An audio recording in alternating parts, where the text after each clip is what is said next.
guys, welcome back to my channel. It's Algebra 2 with Miss Mills. I'm glad you're here.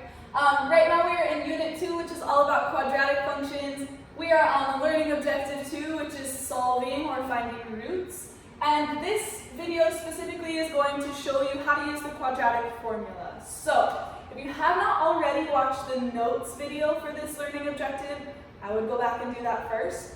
And then there was one more video about the first method. So this is the second of 4 methods that I'm going to show you in this particular section. So, quadratic formula is hopefully something you're familiar with. You've seen it before, but if not, just make sure you're taking really good notes in this section. Couple things to know. We talked about the different methods kind of briefly, and making sure we know when we can use which method. The quadratic formula will always work. You can always use this method no matter what your quadratic is. You can always go back to this formula right here and get the correct answer. So that's the nice thing about this. It never fails. If you do it correctly, you'll always get the correct answer on this. So no matter what the quadratic looks like, you can use this method. The only thing you need to know is that you have to be in standard form before you start, because you'll need to be able to identify the a, b, and c. So make sure you're in that ax squared plus bx plus c format before you get going. And then we're going to use this lovely, beautiful, good-looking formula right here. So there is a song for this. I'm not going to sing it for you. If you want to sing it, great. If you want to look it up, if you just type in quadratic formula song, it'll come up. I'm not going to sing, it's terrifying when I do. I learned this when I was in high school. I learned the song, but I also learned a story, so I will tell you the story. So the formula is x equals negative b plus or minus the square root of b squared minus 4ac all over 2a. And that's a lot. So there are some tricks. The song is one of them, but I learned a story. So my Algebra 2 teacher taught us a negative boy couldn't decide if he should go to a radical party or stay home and be squared, miss out on 4 awesome chicks, and it would all be over at 2 a.m. So that's that. If you want to learn the story, great. If you want to learn the song, great. If you want to just memorize it, that works too. But please do make sure somehow you have this formula down, write it, circle it, highlight it, whatever. It's important. Okay, so we are going to do just one example. It's a little bit longer, so I just want to make sure you're getting everything that you need from this. So I'll go pretty slowly through this example just so you can see everything. So we will only do one example for this one. I would also recommend that you have a calculator handy. It's going to be really important that you are calculating and simplifying everything correctly. I'm also going to try to color code, so hopefully that helps and doesn't make it more confusing. So my formula is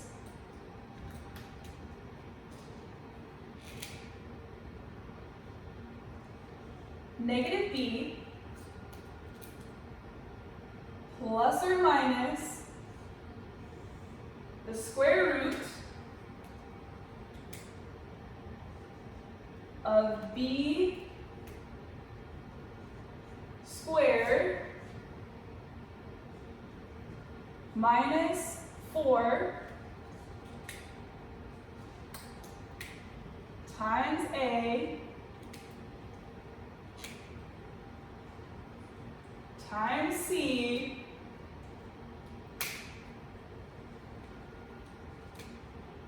all over 2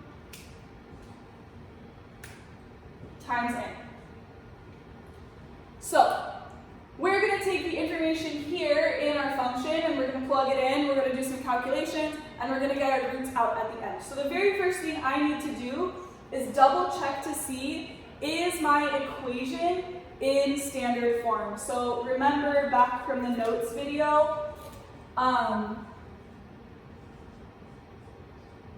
standard form is this ax squared plus bx plus c. So if I'm looking at what I'm given, I can see I do have ax squared, a bx, and a c. So now all I need to do is just identify what does a equal, what does b equal, what does c equal. So a is always the one in front of x squared. In this case, it's a 2. So I know that a equals 2.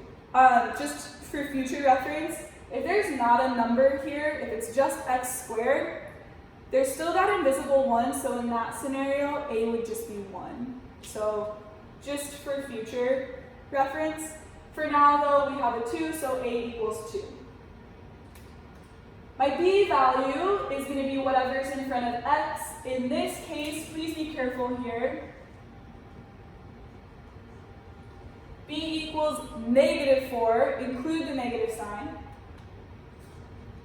And c is just whatever is at the end, the constant number, which in this case is a -5. Again, include that negative sign on there. So now I'm just going to match this up. Anywhere I see a b, I'm going to plug in -4. Anywhere I see an a, I'm going to plug in a 2. And anywhere I see a c, I'm going to plug in a -5. So go ahead and do that now. Be really, really, really, really careful though. Everything that is in black here has to stay. So you have to be super careful with this negative sign out in front here, because what you'll get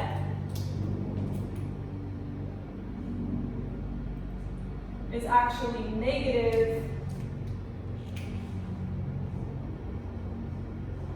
-4, because you have a minus sign from your function or from your formula, and you have a negative sign from the function as well. You have to include both of those. Then we have plus or minus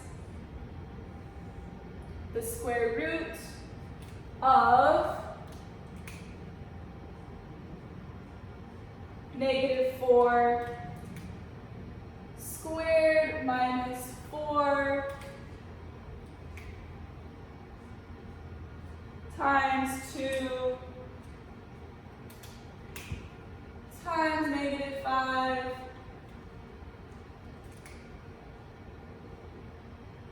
all of it is over 2, and in this case times 2.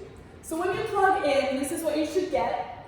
Okay? Just be really, really careful. Look out for this negative sign right here, because that trips people up sometimes. From here, it's just a lot of simplification. So use a calculator if you need to. I'm going to go ahead and continue over here so we can see exactly how this is going to break down. So I know that a negative times a negative here is going to just give me +4. The plus or minus stays.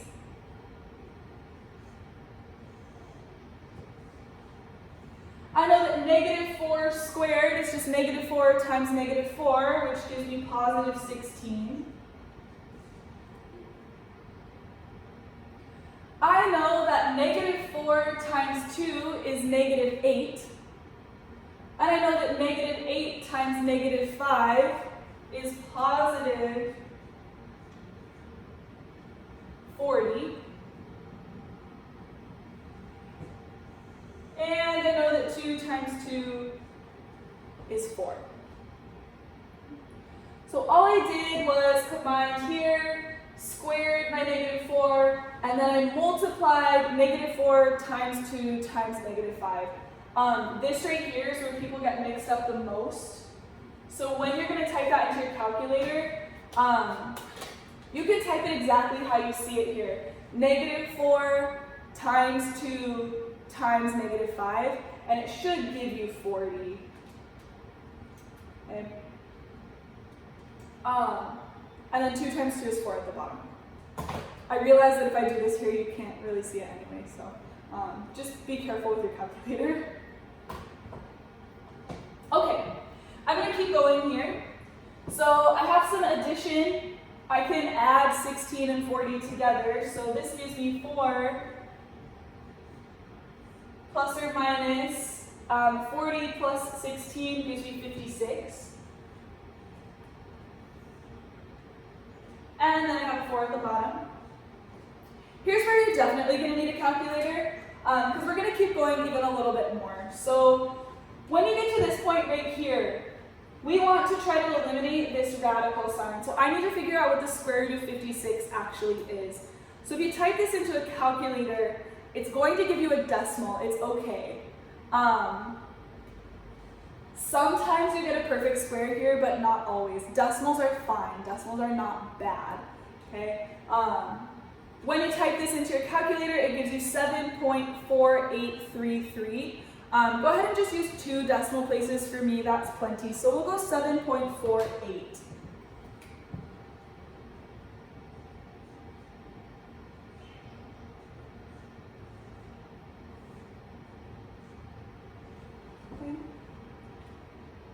When you take the square root, so when you actually calculate this, you can get rid of that radical sign. You don't need to rewrite it again. I get a lot of people that do that. Here's where we get even more particular.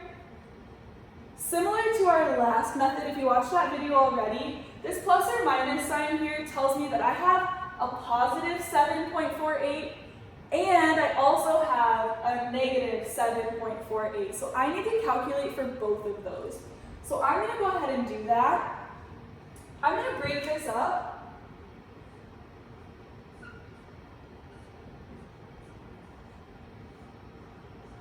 into 2 different answers. So I have 4 plus 7.48 and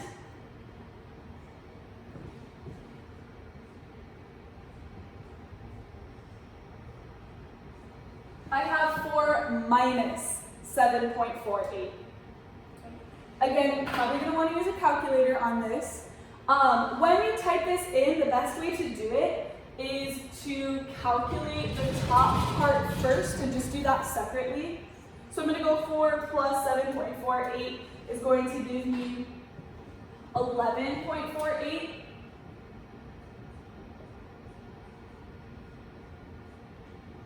Over 4, so then you can just divide 11.48 by 4, and you get 2.87 there.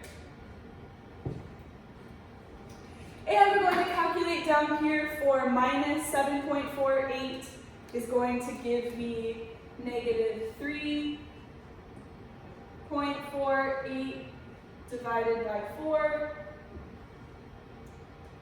And when I divide that by 4, I get negative 0.87. So again, getting 2 answers from this, which means my graph crosses the x-axis in 2 places.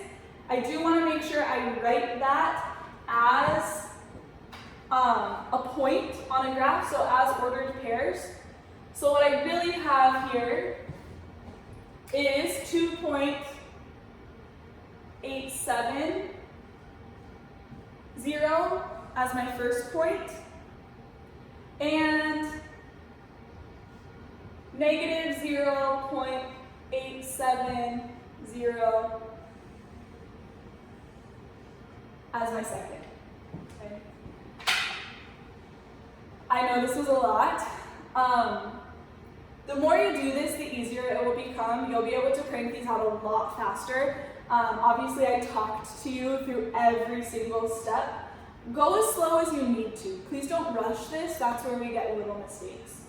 So, sometimes you'll get ugly decimal answers. It's okay, fine, leave it. Sometimes you'll get whole numbers. The only other thing to look out for is if you get a negative in here. So, for example, if somehow we got a negative 56, that puts us in a position where we're taking the square root of a negative number, which again would be imaginary. So you could stop at that point and say no real roots, because we would know we'd get an I in our answer. We'll talk about that a little bit later, but just if you're thinking ahead, that would be something to look out for. You should pay attention to make sure you're not getting a negative in there. Again, the more you do this, the easier it will become. But that's it. That is the quadratic formula. And it works every time if you do it correctly. Nice job.